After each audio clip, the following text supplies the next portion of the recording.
Hello class, this is your teacher Mr. McDougall with your next project tutorial. We are still in Unit 5 Photoshop and we are going to learn about a very powerful tool called the Quick Selection tool.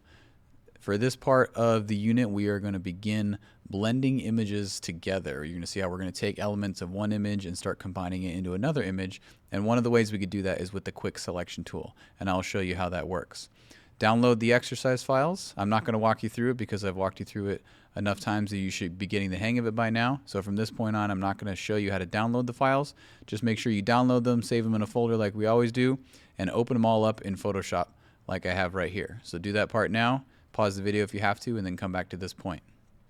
So what we're going to do here is we are going to take some of these objects. I have several objects for you that you're going to select out and then put it on a different background. And I'll walk you through how we're going to do that. So we're going to use the tool over here called the Quick Selection tool, and it should be about 4 down. You should see it right here saying Quick Selection tool. If it's not there, it might be grouped up with what it might say Object Selection or Magic Wand Selection. Sometimes it's on one of those as the default.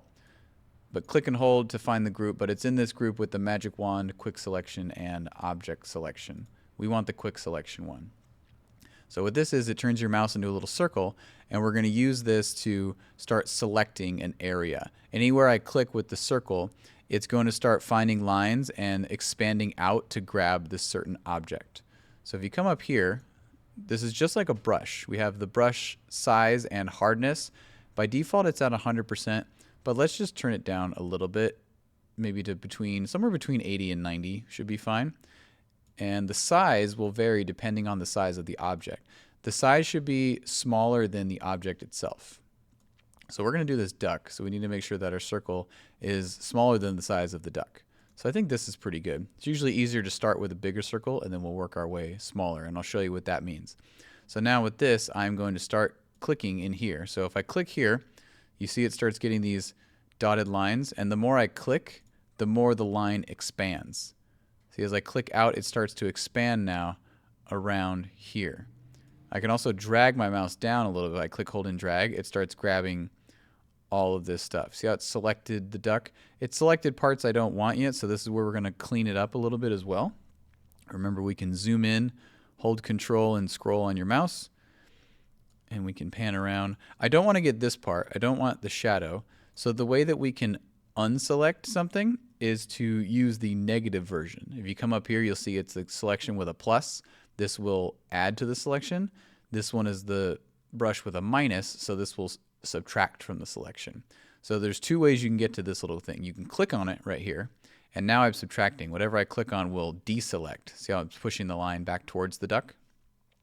The other way to do it, if I go back to positive, is to hold Alt on your keyboard. If I hold the Alt key, you can see how it switches up in the top corner. You see up here in the top corner, if I hold the Alt button, it switches to the negative one. So it's a little shortcut, so you don't have to click, come here, click back and forth. You can just hold the Alt key on your keyboard, and now I'm deselecting this shadow area right here. This tool can be tricky when you're first starting out. There's a lot of back and forth to it. Think of it as you're kind of pushing this line back in a certain direction. So I'm going to deselect out here to try to push the line back towards the duck, and I want to push the line from this way to come out and select the duck. So that's kind of what it is. It's a little bit of back and forth. It might seem frustrating at first, but the more you practice it, the easier it will get. I promise you. Let's zoom in a little bit right here. And again, we can make our brush smaller as well to make it more fine-tuned. The shortcuts for the brush tool, remember the bracket keys next to the P key on your keyboard? Those are the same shortcuts to make your brush bigger or smaller. Those 2 bracket keys next to the letter P. If I press those, I can make my brush bigger or smaller. So I'm going to continue deselecting out here. I'm holding Alt right now to negative select, kind of brushing this outside to push the line back towards the duck. See, if it goes too far, now I need a positive select. And it's just kind of a back and forth.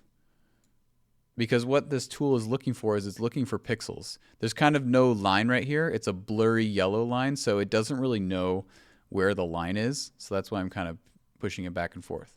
The rest of the duck is pretty easy. There's an obvious difference right here between the yellow and the white. It's just these little shadow areas that are sometimes a problem. There we go. That looks good.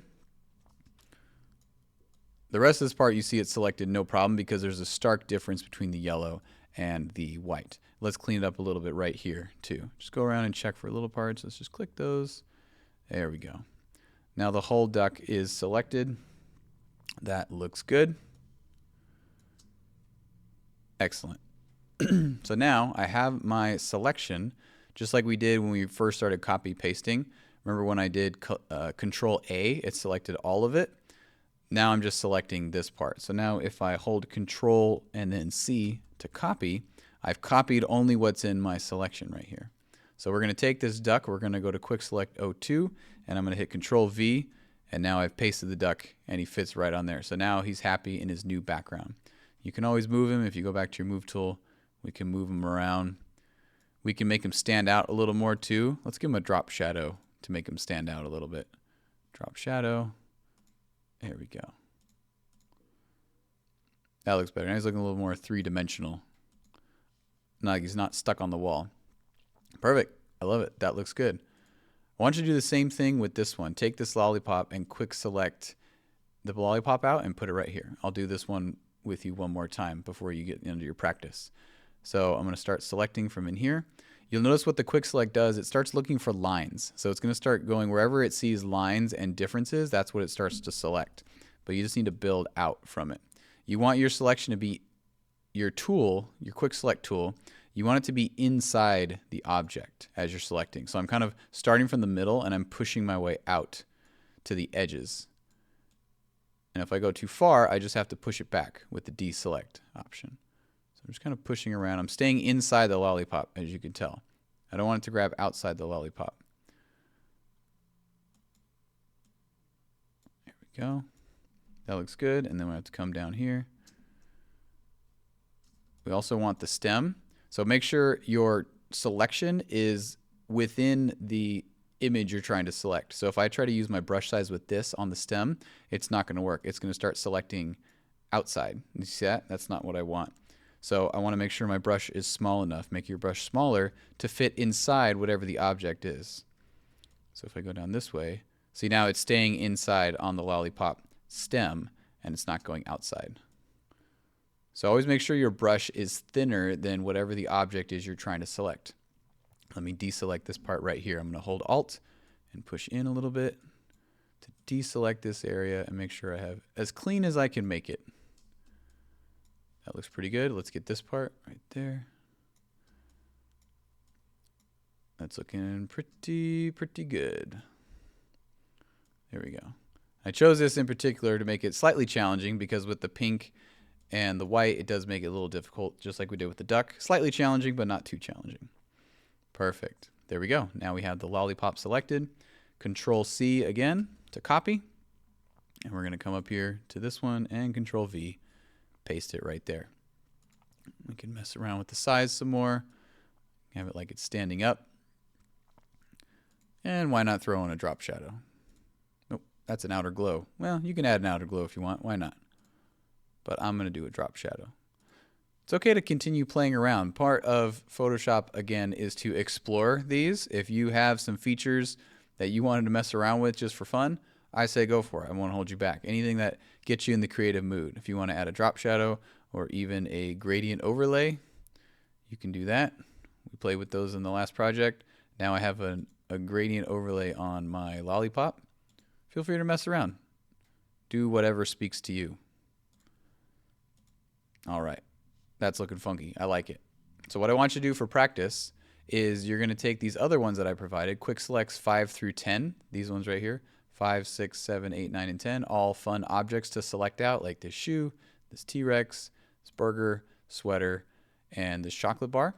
And you're going to cut each of them out and put them on whatever background you want, this flower as well, onto these other ones, 11 through 16. These are all different backgrounds. So this field, this wall, graffiti wall, any of these right here, you're going to cut them out and place them on these different backgrounds, just like we just practiced with those first two. Okay?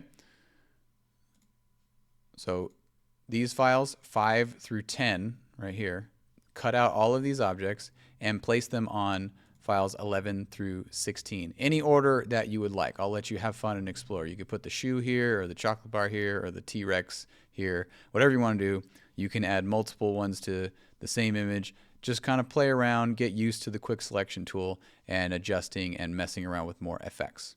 Okay? Once you've completed all of that, take a screenshot of everything that you edited, all of your edited stuff, screenshot it.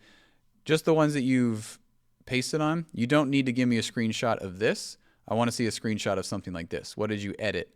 Where did you put the cutout? So you don't need to give me a screenshot of the original cutout. Give me a screenshot of where you put it. All of the files you edit like this, take screenshots of that and attach those to this project for quick selection. Okay? Have fun exploring and let me know if you need any help.